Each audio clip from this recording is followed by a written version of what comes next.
आधी आबादी को फिर साधने की कवायद शुरू हो गई है। लाडली लक्ष्मी योजना के बाद लाडली बहना योजना की घोषणा कर मुख्यमंत्री शिवराज सिंह चौहान ने मास्टर स्ट्रोक खेल दिया है।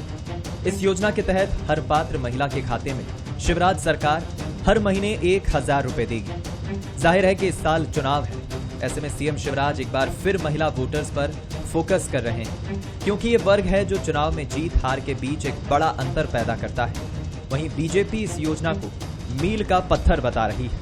बहुत ही इसको कहें कि माननीय हमारे मुख्यमंत्री जो हैं बहुत संवेदनशील हैं और खासकर बेटियों के प्रति, बहनों के प्रति, माँओं के प्रति, हमारी मातृशक्ति के प्रति माननीय मुख्यमंत्री जी ने तो पूरा जीवन ही लगा रखा है। जब से वो मुख्यमंत्री बने, पहले उन्होंने लाडली लक्ष्मी लाई और अब ये लाडली बहन योजना जो ला रहे हैं, इसमें जो बहनों को 1000 रुपये मिलेगा और बहुत सारी ऐसी बहनें भी हैं जो परित्यक्ता भी हैं और अन्य भी हैं। ये योजना भी मील का पत्थर साबित हो गया और आज आपको बता रहा हूँ, ये लाडली बहन योजना भारत का हर राज्य इसका अनुसरण करेगा। महिला वोटर्स पर फोकस कर बीजेपी 2023 में जीत का परचम लहराना चाहती है।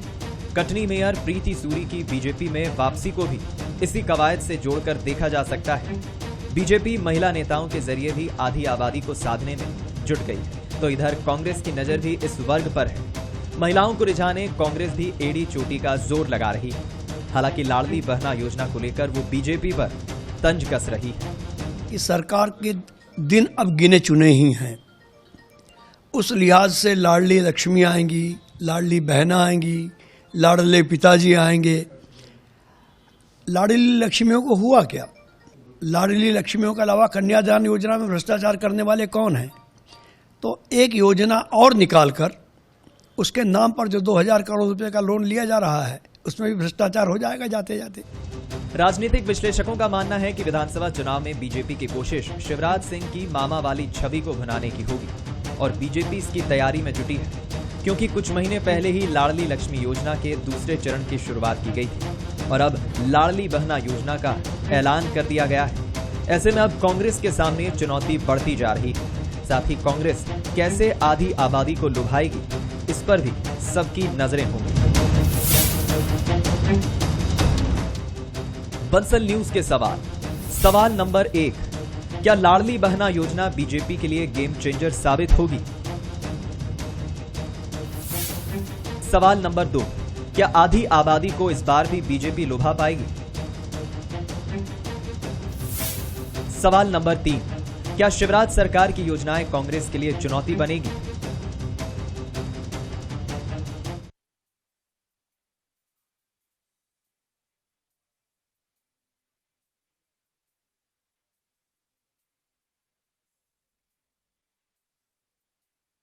नमस्कार, मैं हूं मनोज सैनी और आज का हमारा मुद्दा है शिव का मास्टर स्ट्रोक। मध्य प्रदेश में इसी साल विधानसभा चुनाव होने हैं। चुनाव से पहले सीएम शिवराज ने मास्टर स्ट्रोक खेला है। बीजेपी चुनाव से पहले आधी आबादी को साधने की कवायद में जुटी हुई है, या यूं कहें कि भारतीय जनता पार्टी ने महिला वोटर्स पर फोकस करना शुरू कर दिया। तो इधर कांग्रेस भी महिला मतदाताओं को लुभाने की कोशिश कर रही है। तो चर्चा तो इसी बात पर करेंगे, लेकिन मुख्यमंत्री शिवराज सिंह चौहान की पहचान भी इसी में होती है कि वो एक संवेदनशील व्यक्ति है और खासकर चाहे वो लाडली लक्ष्मी हो, यानी उन लक्ष्मियों के मामा है, मामा के रूप में उनको जाना जाता है, और बहनें तो उनको भाई कहती रही, लेकिन अब 1000 रुपये उनको मिलेंगे तो फिर जाहिर सी बात है कि इसको मास्टर स्ट्रोक ही माना जाएगा 2023 से पहले। लेकिन मुख्यमंत्री शिवराज सिंह चौहान ने आखिर कहा क्या था, जरा सुन लेते हैं क्या कहना है। सुनाएंगे थोड़ी देर बाद। मेरे साथ 3 मेहमान जुड़ रहे हैं। दिनेश गुप्ता जी हैं, वरिष्ठ पत्रकार, सर आपका बहुत स्वागत है। नमस्कार। साथ ही नेहा बग्गा जी हैं, प्रवक्ता भारतीय जनता पार्टी के। नेहा जी आपका भी स्वागत है। और स्टूडियो में मौजूद है अपराजिता पांडे जी, प्रवक्ता कांग्रेस की, आपका भी बहुत स्वागत है। सबसे पहले दिनेश जी के पास ही जाऊंगा। दिनेश जी, कोई ऐसी बात तो है नहीं, बड़ी बात नहीं है कि शिवराज जी का एक प्रेम, चाहे हम महिलाओं के प्रति कहें या भांजों के प्रति कहें, वो एक अलग अपनी पहचान रखते हैं मध्य प्रदेश की राजनीति में, और उन्होंने अपना कद भी इसीलिए बढ़ाया कि जब वो निकलते हैं तो कुछ ना कुछ ऐसा जरूर करते हैं जिससे सीधा रिश्ता उनका जुड़ जाता है। लेकिन ये समय ऐसा है जब इसको मास्टर स्ट्रोक माना जाएगा, क्योंकि 2023 है और आधी आबादी को, कुछ तो वो महिलाएं हैं, कुछ वो बच्चियां हैं जो 18 साल की हो गई है, जिनके लिए हमने देखा लाडली लक्ष्मी योजना है। लेकिन बहनों को 1000 रुपये देना क्या 2023 से पहले वास्तव में मास्टर स्ट्रोक साबित होगा? देखिए मनोज जी, कोई नई योजना वो घोषित करें या ना करें, उनकी जो पहचान है, आप देख रहे हैं ना 2005 से लगातार वो जिस तरह से महिलाओं और बालिकाओं के बीच में जब सक्रिय हैं, तो फिर उनको जो है एक पहचान भी उसी के कारण मिली है। वो लगातार उनकी कोशिश ये होती है कि वो महिलाओं और उनके बच्चों के बीच में जो है वो अपना काम करते रहें। आप देखिए ना कि वो लाडली लक्ष्मी 2.0 भी उन्होंने अभी लॉन्च की थी। अब जो है इनका ये जो बहनों के लिए 1000 रुपये की जो योजना है, निश्चित तौर पर ये एक जो योजना है, ये देश में इस तरह की योजना कहीं है नहीं। अभी तक जो योजना हमारे यहाँ राज्यों में अलग अलग तरह से, तो विधवा परित्यक्ताओं या अलग अलग जो बेसहारा महिलाएं हैं, वृद्ध हैं, जो उनको निःसंजन पेंशनों की अलग है, वो सब तरह की एक अलग अलग कैटेगरी बनी हुई है। SC ST के लिए अलग बनी हुई है। लेकिन ये जो योजना है ये अलग तरह की योजना है। इसको देश में कहीं ऐसा सुना नहीं किसी भी राज्य में इस तरह से 1000 रुपये मैंने दिए जाते हैं। अभी जो हमने देखा था ना पिछले 2018 में वो मुगावली और कोलारस का जब उपचुनाव था, तो शहरी आदिवासियों को देने की एक योजना जरूर लागू हुई थी और अभी भी वो मिल रहा है। और उससे जो है निश्चित तौर पर राजनीतिक फ़ायदा तो होता ही है। और ये जो स्कीम है वो इसी उम्मीद से की जा रही है कि जो आधी आबादी का वोट है वो भारतीय जनता पार्टी को मिले, और कांग्रेस जिस तरह से यदि कोई बढ़त बनाने की कोशिश करती है तो उसको रोका जा सके। बिल्कुल, आप ठीक कह रहे हो। और आज उन्होंने एक जो रोज सवाल पूछते हैं मुख्यमंत्री शिवराज सिंह चौहान, उसमें आज सवाल भी यही था, और वो महिलाओं से जुड़ा हुआ सवाल था कि कृषक महिला को लेकर जो 2000 रुपये देने की बात कही थी कमलनाथ ने, वो क्यों नहीं दिए। उन्होंने सवाल भी पूछा था। लेकिन जरा सुन लेते हैं मुख्यमंत्री शिवराज सिंह चौहान को, फिर दोनों मेहमानों से मैं बात करूंगा कि आखिर ये योजना है क्या और क्या मंशा है मुख्यमंत्री शिवराज सिंह चौहान की। जरा सुन लीजिए मुख्यमंत्री शिवराज सिंह चौहान। तो आज नर्मदा जयंती के दिन इस पवित्र तट पर अभी तक लाडली लक्ष्मी योजना थी, अब लाडली बहना योजना बनाई जाएगी। और हमारी जो गरीब बहनें, निम्न मध्यम वर्गीय परिवार की बहनें, मध्यम वर्गीय परिवार की बहनें, कोई भी जाति की हो, पंथ की हो, बहनें तो बहनें हैं, वो सामान्य वर्ग की हो, वो पिछड़े वर्ग की हो, अनुसूचित जाति की हो, जनजाति की हो, बहनों में कैसा भेद रे शिवराज। और इसलिए ऐसी बहनों को अब 1000 रुपया महीना हर महीना दिया जाएगा। 1000 रुपया महीना, साल में 12,000। चलिए, 2023 चुनाव से पहले ये बात कह रहे हैं मुख्यमंत्री शिवराज सिंह चौहान, और उन्होंने कहा कि यदि शिवराज है और शिवराज के होते हुए महिलाओं का ध्यान ना रखा जाए, मेरी बहनों का ध्यान ना रखा जाए, तो फिर कैसा शिवराज। दोनों मेहमान जुड़े मेरे साथ, अपराजिता पांडे जी और नेहा बग्गा जी। अपराजिता जी, ये आप सुन रहे होंगे शिवराज जी को, लेकिन ये बात ऐसे दौर में हो रही है जब 2023 की तरफ भी बढ़ रहे हैं। लगातार शिवराज भी सवाल उठा रहे हैं, कमलनाथ जी से भी पूछ रहे हैं, आपने जो वादे दावे किए थे वो भी पूछ रहे हैं। लेकिन लाडली लक्ष्मी योजना है जो सरकार ने निश्चित रूप से बढ़ाई है, उसको बाकी स्टेट ने भी आगे बढ़ाया। अब ये लाडली बहना योजना जो दिखाई दे रही है, ये मुश्किल बढ़ाएगी कांग्रेस की। देखिए, सबसे पहले हम ये जान लें कि आज मध्य प्रदेश पे 3 लाख करोड़ का कर्ज है। हर रोज हम घोषणाएं करते हैं, मुख्यमंत्री जी समझते हैं हम क्यों हो रही हैं, चंद महीने बचे चुनाव में। अगर कुछ अभी तक अच्छा या फिर बहुत काम किया गया होता तो इतनी रोज घोषणाएं करने की जरूरत नहीं पड़ती। ये जनता भी समझती, सब समझते हैं। कभी नाइयों के लिए घोषणा कर दी, कभी महिलाओं के लिए घोषणा कर दी। अगर हम लाडली हैं, अगर नेहा जी और मैं लाडली हैं, तो हमें ऐसा वातावरण दीजिए कि हम आगे बढ़कर अपनी जिंदगी में सुधार ला पाए, जिंदगी में कुछ कर पाए। 4 साल से मध्य प्रदेश नंबर 1 के पायदान पर है महिला अत्याचार में। अगर आप बेटियों के बारे में बात करते हैं, भांजियों के बारे में बात करते हैं, तो मेरा बस एक बड़ा विनम्र प्रश्न है कि ऐसा मध्य प्रदेश आपने क्यों सौंपा हमें, शिवराज जी। अभी हाल ही में जब विधानसभा में एक प्रश्न उठा था तो उसमें जवाब के तौर पे हमें और आपको पता चला कि 197 योजनाओं का तो आज तक क्रियान्वयन ही नहीं हुआ है। आज मध्य प्रदेश की ये हालत है कि शिक्षा ध्वस्त, स्वास्थ्य ध्वस्त, महिला अत्याचार में आप लगातार कीर्तिमान साबित कर रहे हैं।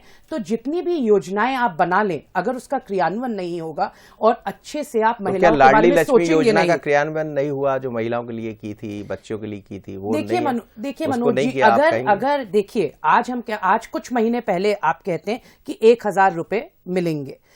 आटा महंगा हो गया, दाल महंगे हो गए, राशन महंगा हो गया, गैस महंगी हो गई। क्या ये 1,000 रुपए उस चीज के लिए आप कॉम्पेंसेट करने के लिए दे रहे हैं? ये आपको अपना स्टांस क्लियर करना पड़ेगा भारतीय जनता पार्टी को कि वो एक्चुअली सही में महिलाओं के साथ खड़ी है, जो मैं एक महिला होकर आपको साफ तौर पे बता देती हूं, नहीं खड़ी है। इनकी नीति और नियत कभी भी महिलाओं के लिए नहीं रही है। नहीं देना चाहिए। देखिए, आप करना चाहते हैं कुछ तो 18 साल 20 साल होने को जब आएंगे, बहुत कुछ किया जा सकता था। जब 7-8 महीने बचते हैं चुनाव में और जब आप रोज घोषणाएं करते हैं, जो मैंने अभी कहा 3 लाख करोड़ का आपके ऊपर कर्ज है, तो आप इन घोषणाओं का सक्सेसफुली क्रियान्वयन कैसे करेंगे? आज मध्य प्रदेश में बस एक और चीज कहना चाहती हूं, महिलाओं की बात हो रही है, इन्होंने तो अपनी पार्टी के लोगों को, जो पूर्व मुख्यमंत्री हैं उमा भारती जी का जब ये सम्मान नहीं कर सकते, वो अपनी पार्टी के विरुद्ध बोलने पर आज उन्हें इन्होंने मजबूर कर दिया है। तो आप सोचिए कि महिलाओं का क्या आज हाल है मध्य प्रदेश में। रोज कह रही है आजकल तो भारतीय जनता पार्टी योजनाओं से चुनावी माहौल बनाने से चीजें नहीं बदलती धरातल पर। नेहा बग्गा जी। देखिए मनोज जी, मैंने कांग्रेस की प्रवक्ता अपराजिता जी की बहुत सारी बातें सुनी, पर ये मुझे लगता है कि महिलाओं को चुनाव से जोड़कर देखना ये एक बहुत गलत प्रैक्टिस में शायद कांग्रेस पार्टी के जमाने से आ गया है। महिला जो है समाज की रीढ़ की हड्डी है, 50% की आबादी है और सामान्य अधिकार रखती है हर चीजों में। और इसीलिए मध्य प्रदेश पूरे देश के अंदर पहला ऐसा राज्य रहा है जहां पर मुख्यमंत्री शिवराज सिंह चौहान जी ने लोकल बॉडीज के चुनाव में महिलाओं को 50% का रिजर्वेशन दिया है। आप देखिए कि आज 15,000 से अधिक स्व सहायता समूह से जुड़ी हुई महिलाएं जो है वो सरपंच चुनकर आई हैं। तो एक और जहां पर उनकी आजीविका थी और दूसरी ओर नेतृत्व करने की क्षमता जो है उसको सशक्त करने का काम भारतीय जनता पार्टी की शिवराज जी की सरकार ने किया है। और हम ये भी देखते हैं कि मध्य प्रदेश में 30% और 33% जो है आरक्षण वो पुलिस और वन की भर्तियों में महिलाओं के लिए है। ये स्पष्ट दिखा रहा है कि महिला चाहे सामाजिक तौर पर हो, आर्थिक तौर पर हो या फिर राजनीतिक तौर पर हो, उसको सशक्त करने के लिए भारतीय जनता पार्टी की सरकार न केवल प्रतिबद्ध है बल्कि लगातार काम कर रही है। मैं तो ये पूछना चाहती हूँ कि आज अगर आजीविका मिशन से जोड़कर महिलाओं को, स्व सहायता समूह की महिलाओं को ड्रेस बनाने का, स्कूल की यूनिफॉर्म बनाने का काम मिल रहा है या पोषण आहार का काम मिल रहा है, तो कांग्रेस पार्टी की सरकार ने जो 15 महीने की कमलनाथ जी की थी उसको बंद करके बहनों के मुंह से निवाला छीन कर निजी हाथों में क्यों दे दिया था, निजी कंपनीज के पास क्यों दिया था? दूसरा महत्वपूर्ण सवाल यह है कि कांग्रेस पार्टी की प्रवक्ता को इतना दुख होता है पर वो झूठे आंकड़े प्रस्तुत करते समय ये नहीं बताती कि जिस प्रदेश की वो बात कर रही है नंबर 1 पर लगातार राजस्थान पर है महिला अत्याचार में। और मूल अंतर आप देखिएगा कि अगर यहाँ पर बच्चियों के साथ दुराचार होता है, गलत कृत्य कोई करता है, तो न केवल उसमें बुलडोजर चलता है, पर मध्य प्रदेश ऐसा राज्य बना जिसने फांसी का प्रावधान रखा उन दरिंदों के लिए। पर वहीं पर राजस्थान के जो मुख्यमंत्री हैं श्री गहलोत जी, वो कहते हैं कि जो SC/ST की महिलाएं हैं वो रेप जैसी घटनाओं पर झूठ आकर बोलती हैं और झूठे प्रकरण दर्ज कराती हैं। तो मूल अंतर ये है। और साथ में मनोज जी, इन्हें शायद वो अंतर समझ में नहीं आएगा कि मध्य प्रदेश की सरकार ने, भारतीय जनता पार्टी ने क्या किया है। 2-3 छोटे छोटे आंकड़े आपको बता देती हूँ तो कांग्रेस के भी जो चक्षु है वो खुलेंगे और समझ में आएगा कि किस तरीके से भारतीय जनता पार्टी की सरकार ने काम किया है। बाल विवाह जो कांग्रेस की सरकार के समय 57% हुआ करता था, आज उसको अनेकों प्रयास करने के बाद हम 23.1% पर ले आए हैं। मातृ मृत्यु दर जो है वो 2002 में 498 था तो आज वो 173 हो गया है। उसी प्रकार से शिशु मृत्यु दर अगर आप देखेंगे 2002 में वो 82 था तो आज 2022 में वो 43 पर आ गया है। और उसी प्रकार से संस्थागत प्रसव, जो हॉस्पिटल्स की बात, जो महिलाओं की सुरक्षा की बात कांग्रेस पार्टी कर रही है, वो मात्र 26% था, आज 90.70% है। तो ये अंतर दिखा रहा है कि लगातार हम काम करते हैं। लेकिन नेहा जी, एक सवाल तो ये बनता है ना, एक सवाल तो बनता है कि जाहिर सी बात है कि वो जिस समय मुख्यमंत्री जी बोल रहे हैं उनकी मंशा पर कोई सवाल नहीं है, निश्चित रूप से वो महिलाओं के लिए बहुत काम करते हैं, संवेदनशील मुख्यमंत्री है। लेकिन ये हक तो कांग्रेस को बनेगा कि ऐसे समय है तो इसको मास्टर स्ट्रोक, इसीलिए तो हम कह रहे हैं। एक लाइन में सिर्फ जवाब दे देती हूँ, बस एक ही लाइन में मैं आपको उत्तर देती हूँ कि कांग्रेस पार्टी ने जो हाथ से हाथ जोड़ो यात्रा की बात करी है उसमें इनकी महिला जो अध्यक्ष हैं उनका अता पता नहीं, जो महिला कार्यकर्ता है उनका अता पता नहीं, बिल्कुल पूरी तरीके से उड़ा दिया। आप समझ जाइए कि 2018 से पहले कमलनाथ जी जो नेतृत्व कर रहे हैं कांग्रेस पार्टी का, टिकट वितरण पे उन्होंने कहा था कि महिला जो है मैं उसे सजावटी वस्तु समझता हूँ, और उसके बाद आइटम और अनेक प्रकार के संबोधन आपके सामने हैं। जी अपराजिता जवाब दे दी, क्या बोलिए? नेहा जी बहुत विचलित हो गई। सबसे पहले मैं उन्हें बताना चाहती हूं कि वो हमें नहीं, कांग्रेस पार्टी को नहीं, एनसीआरबी के आंकड़ों को झूठा ठहरा रही। ठीक है, भारतीय जनता पार्टी की हमेशा से ये आदत रही है, प्रॉब्लम पे ध्यान मत दो, आंकड़ों को ही झूठा बता दो और प्रॉब्लम से अपना हाथ साफ करो। देखिए, उड़ाया जिसको गया है वो मैं नेहा जी आपको बता देती हूं, महिलाओं ने, किसानों ने और युवाओं ने ये ठान लिया है कि इस बार भारतीय जनता पार्टी को मध्य प्रदेश से उड़ा देंगे। ये मैं आपको बता देती हूं और आप भी ये जानती होंगी अगर धरातल पे लोगों से मिलती हैं तो। अब हम महिलाओं की बात करें तो लाडली लक्ष्मी के कितने फंड्स एडवर्टाइजिंग में, इश्तिहारों में यूज हुए वो आपको भी पता है, हमें भी पता है। निर्भया फंड के 97% यूज हो जाता है सिर्फ इश्तिहारों में। अगर महाराष्ट्र की बात कर लें, आपको महिलाओं का इतना सोचना है तो निर्भया फंड की गाड़ियां यूज होती हैं सीएम के कैवलकेट शिंदे जी के में। अगर आपको महिलाओं के बारे में सोचना है और अगर आपने इतनी सारी चीजें की हैं जो कि आप बता रही हैं, तो निश्चित तौर पे आपको रोज एक कर्ज में डूबे हुए प्रदेश में नई नई योजनाओं की घोषणा नहीं करनी पड़ती। ये मंच से कह चुके हैं अपराजिता जी, उन्होंने कहा है कि कर्ज लेना पड़े तो कर्ज लेता रहूंगा मैं, तो वही मुझे कोई दिक्कत नहीं, पर उसी के कारण आप पे और हम पे, हर व्यक्ति पे कर्ज चढ़ रहा है। इसी के कारण अभी जो हाल ही में रिपोर्ट आई थी उसमें मध्य प्रदेश लोएस्ट, सबसे नीचे पायदान पे था इकोनॉमिक डेवलपमेंट में। आपको पता है शिवराज जी के कार्यकाल में 18 साल में पर कैपिटा इनकम जो सबसे धीरे बढ़ी है वो कौन सा राज्य है भारत में? मध्य प्रदेश का राज्य है। एसर की रिपोर्ट जो मैंने आपको यहाँ पे साइट की थी, सबसे बड़ी जीडीपी की ग्रोथ तो मध्य प्रदेश को वही तो बात है।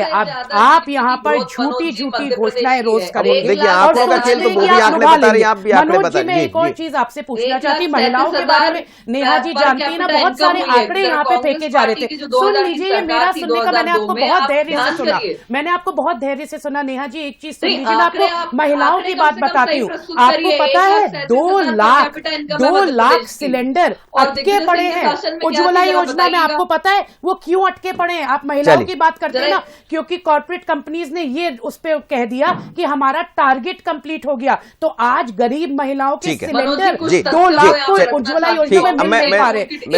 एक और चीज मनोज जी मैं आपको कह दूं, उस पर नेहा जी का जवाब ले लीजिएगा। आप 1000 रुपए देना चाहते हैं ना लड़कियों को, सीएम हेल्पलाइन पे रोज फोन आते हैं, कोई आंसर नहीं करता, लोग मर जाते हैं डाउरी पर, उसके बाद आंसर आता है कि रिपोर्ट क्लोज हो गई। तो ये मध्य प्रदेश की वास्तविकता है। और नेहा जी एक चीज हमेशा याद रखिएगा, घोषणाओं से ना प्रदेश आगे बढ़ता है लगातार, ना कर्ज लेने से बार बार प्रदेश आगे बढ़ता है, ना महिलाएं आगे बढ़ती करते। जी नेहा बग्गा जी आप अपनी बात कर लीजिए, फिर मैं दिनेश जी से पूछ रहा हूँ। देखिए मनोज जी, सबसे बड़ी बात यह है कि अपराजिता जी तो ये भी नहीं जानती कि मध्य प्रदेश की जो है वो फास्टेस्ट ग्रोइंग उसकी जीडीपी कहाँ पर है ये नेहा जी? ये कहीं भी नहीं है, ये अभी लोएस्ट पर है। कोरोना के बाद सबसे अच्छा कर रहा है। वो ये नहीं जानती कि 1,37,000 जो है per capita income Madhya Pradesh की है, और दिग्विजय सिंह ने किस तरीके से अपने, बहुत टाइम हो गया नेहा जी, दिग्विजय सिंह का 18 साल है, आप उसका हिसाब दीजिए। 18 साल बहुत लंबा कार्यकाल होता है, उसका हिसाब दीजिए, टाइम वक्त आ गया। जो 912 हुआ करता था, आज लाडली लक्ष्मी योजना जिसकी ये मजाक उड़ा रही है, किसी ने मजाक नहीं उड़ाया, सबसे पहले किसी ने मजाक नहीं उड़ाया, शब्दों का चयन ध्यान से करिए। 956 पे आ गया है। मैं अपराजिता जी से ही जानना चाहती हूँ कि जो लाडली बहना योजना के तहत 1000 रुपए बहनों को मिलने वाला है, अपराजिता जी को क्या इस बात का दुख हो रहा है कि महिला को सशक्त करने के लिए उसको आर्थिक तौर पर भी सहायता दी जा रही है? और सबसे महत्वपूर्ण बात यह है मनोज जी की महिलाओं की और बच्चियों की अगर आप बात करें तो 6,88,000 तो ऐसी महिलाएं ग्रामीण परिवेश से जो आती हैं जिनको रोजगार उपलब्ध कराया है। नेहा जी उज्ज्वला में सिलेंडर नहीं मिल रहे, क्यों? उत्तर तो दे दीजिए। लोन लेने जाती है तो उनको लेन देन को सरल बनाने के लिए आप ये देखिए कि 8,461 ऐसी महिलाएं हैं जिनको सखियों के तौर पर दिनेश जी से समझ लेता हूँ आपकी दोनों की बात, उपलब्ध दोनों की बातें तो समझ ये लेता हूँ। कांग्रेस पार्टी को इतनी लंबी यात्रा भारतीय जनता पार्टी की जो लगातार महिलाओं को सशक्तिकरण की है वो दिखाई नहीं देगी, क्योंकि ये महिलाओं को तंदूर में झोंक देते हैं। महिलाओं का सशक्तिकरण एक चीज नेहा जी, बस 1 मिनट मनोज जी, इनके जो इन्होंने बड़ी बड़ी बातें कही, महिलाओं के सशक्तिकरण की बात कर रहे हैं। आपको पास मौका दिया आप इंदिरा दोनों गांधी के को। मुंह से दिनेश जवाब जी, नहीं निकलता। दिनेश जी, बस दिनेश जी, बस मैं एक दोनों चीज की बात बस- मैं मनोज आ जी, रहा हूँ, बस- लौट रहा हूँ आपके पास, लौट जी। रहा हूँ सर। आपकी प्रतिक्रिया चाहूंगा, दोनों को आप सुन रहे हैं। मुद्दा ये है कि क्या ये मास्टर स्ट्रोक साबित होगा, जैसा आपने भी कहा कि मुख्यमंत्री बड़ी नजदीकी रखते हैं खासकर मध्य प्रदेश की जनता से, और वो कुछ ना कुछ ऐसा करते हैं जिसमें जनता को भी ऐसा लगता रहता है कि ये मेरे नजदीक का व्यक्ति है, भाई है, मामा है, भांजा है, कई तरह के रिश्ते वो जोड़ते हैं। लेकिन क्या इसका तोड़ कांग्रेस के पास कुछ होगा? देखिए, महत्वपूर्ण तो यही है कि आप चुनाव का जब करीब होता है तो आप अपनी रणनीति कैसे बनाते हैं और किस तरह से आप अपने वोट बैंक को या वोटर को अपनी तरफ बना के रखते हैं। तो शिवराज जी, आप देखिए ना कि लगातार किसी ना किसी तरह से आप अपवाद स्वरूप 2018 का चुनाव छोड़ दीजिए, जिसमें जो है श्रमिकों और इसके लिए संबल योजना वगैरह बहुत सारी आई थी, लेकिन वो क्लिक नहीं की थी। लेकिन जो है उसमें भी बहुत सारी महिलाओं को लाभ देने के प्रोविजंस थे, जो डिलीवरी के लिए बहुत सारे अलग अलग तरह के प्रोविजंस थे। तो उनकी जो भी केंद्र होता है योजनाओं का, वो महिलाएं ही होती हैं। कहीं ना कहीं से जो वोटर है वो भारतीय जनता पार्टी के पास बना रहा है। और आप देखिए ना, केवल यही नहीं है, अभी जैसे भू अधिकार की बात हो रही है, जमीन देने की बात हो रही है 600 स्क्वायर फीट, वो भी कोई कम गेम चेंजर स्कीम नहीं है। यदि आप सरकार इनकम पर नियुक्ति में भी चेंज करने की बात कर रही है कि हम विवाहित लड़की को भी नौकरी देंगे, तो ये सारे आप देखेंगे ना, एक विषय नहीं है जिसको वो चौतरफा जिसे कहते हैं ना, कि वो अपने वोटर पर इतने आक्रामक तरीके से योजनाएं ला रहे हैं उनके लिए कि कुछ लोगों को सोचने का मौका नहीं मिले। और खासकर जो आर्थिक लाभ देने वाली योजनाएं होती हैं, उनके नतीजे अभी तक हमने देखना बहुत सकारात्मक होते हैं। लेकिन वो चुनाव के साल में कब आप इम्प्लीमेंट करते हैं, उसके रूल्स रेगुलेशन क्या है, उसके बेनिफिशरीज कितने होंगे, ये जब आएगा एक व्यापक स्वरूप में जब आएगी योजना, तब उससे अंदाजा लगेगा कि एंटी इनकम्बेंसी को ये किस हद तक रोक पाती है। जी बिल्कुल बिल्कुल। बहुत 30 सेकंड में मैं आपसे, अपराजिता जी, मेरा सीधा सवाल है कि इसका तोड़ क्या है कांग्रेस के पास? वो तो हो गया, उन्होंने भी आंकड़े दिखा दिए, आपने भी, कांग्रेस के पास तोड़ क्या? 30 सेकंड। देखिए मनोज जी, यही घोषणाएं पिछली बार भी चुनाव में की गई थी और भारतीय जनता पार्टी चुनाव हार गई थी। तो आपके सामने है कि वास्तविकता क्या है, जो धरातल पर महिलाओं को हर आप दिन, क्या करेंगे ये बता दीजिए। देखिए हमारा तो आपके साफ है, पास हम इसका अपना, तोड़ क्या? हमने अपना आपको बता दिया था, किसान के लिए, युवा के लिए, महिला के लिए हमेशा कांग्रेस पार्टी बात करती है, उन्हीं पे चुनाव लड़ती है और रोजगार मिलेगा, महिलाओं को एक सुरक्षित मध्य प्रदेश मिलेगा। ऐसा नहीं होगा कि धार में रिसोर्ट तो तोड़ दिया बट महिला के लिए क्या किया ना बताए। और एक और चीज, नेहा जी बड़ी बड़ी बातें कर रही थी, क्यों भाई उषा आशा कार्यकर्ता धरने पे अभी तक बैठी हुई है अपना मानदेय मांगने के लिए? आपको अगर महिलाओं के लिए कुछ भी करना है तो इतने लंबे कार्यकाल में आप कर चुके होते, आज भी योजनाओं को समय नहीं है। नेहा जी बहुत छोटा सा कमेंट। मनोज जी, देखिए सबसे महत्वपूर्ण बात है कि मध्य प्रदेश के इतिहास में पहली बार महिलाओं ने सर मुंडवाया और वो कांग्रेस पार्टी की सरकार थी, महिला शिक्षक बैठी हुई थी। पर अहम बात यह है कि मध्य प्रदेश की जो लाडली लक्ष्मी योजना है, न केवल मध्य प्रदेश में उससे बेटियों का जो है लिंगानुपात में अंतर आया, बल्कि इसको देश ने नहीं विश्व ने अपनाया है। कल तंजानिया का एक डेलीगेट मध्य प्रदेश में था और उस डेलीगेट से मुझे भी इंटरेक्ट करने का मौका मिला। जिस तरीके से वहां से जो डेलीगेशन आया था, उन्होंने कहा कि माननीय मुख्यमंत्री जी की ये जो योजना है, जिस मिशन को वो लेकर निकले हैं, उससे वो बहुत प्रभावित हुए हैं और अपने देश में भी जाके वो इसको इम्प्लीमेंट करेंगे। उसी प्रकार से आप देखिएगा आने वाले समय में लाडली लक्ष्मी 1-2 की तरह लाडली बहना योजना जो है उसको भी विश्व सराहेगा और बाकी जो प्रदेश हैं वो भी उसको अपनाएंगे, क्योंकि एकमात्र लक्ष्य है कि ये इस प्रकार की जो यात्रा है, महिलाओं का जो सशक्तिकरण है, महिलाओं को जो सुदृढ़ तरीके से काम करने का वातावरण है, वो अगर कोई दे सकता है तो भारतीय जनता पार्टी की सरकार, क्योंकि कांग्रेस तो महिला पे ही आरोप लगा देती है। मनोज जी, हमारा मैनिफेस्टो आ जाएगा, आपको अंतर स्पष्ट हो जाएगा। जी, क्या कांग्रेस के पास इसका जवाब है? अभी तो मुझे दिखाई नहीं दे रहा। बहुत चलते देखिए, जवाब ऐसा है, आप भारतीय जनता पार्टी ने 1000 किया, कांग्रेस कहते हम 1500 देंगे, ये तो अंतहीन चीजें होती हैं, क्योंकि ये अभी इलेक्शन के शुरुआत में हो सकता है कांग्रेस किसी दूसरे स्वरूप में इस तरह की योजना को घोषित करें। चलिए, तो चुनाव जब सामने होंगे तो समझ आएगा कि आखिर और कांग्रेस की तर्कस में कौन से तीर है। कांग्रेस ये कहती भी है, लेकिन इतना जरूर है कि मुख्यमंत्री शिवराज सिंह चौहान की पहचान एक संवेदनशील मुख्यमंत्री के रूप में होती है और जिस तरह से उन्होंने एक नई योजना की शुरुआत करने की बात कही है, लाडली लक्ष्मी के बाद अब लाडली बहन, क्या ये 2023 के चुनाव में मास्टर स्ट्रोक साबित होगी? नजर रहेगी इस पर। मुझे दीजिए इजाजत, सभी मेहमानों को बहुत धन्यवाद। आगे देखिए छत्तीसगढ़ आज का मुद्दा में यात्रा पूरी युद्ध जारी। नमस्कार।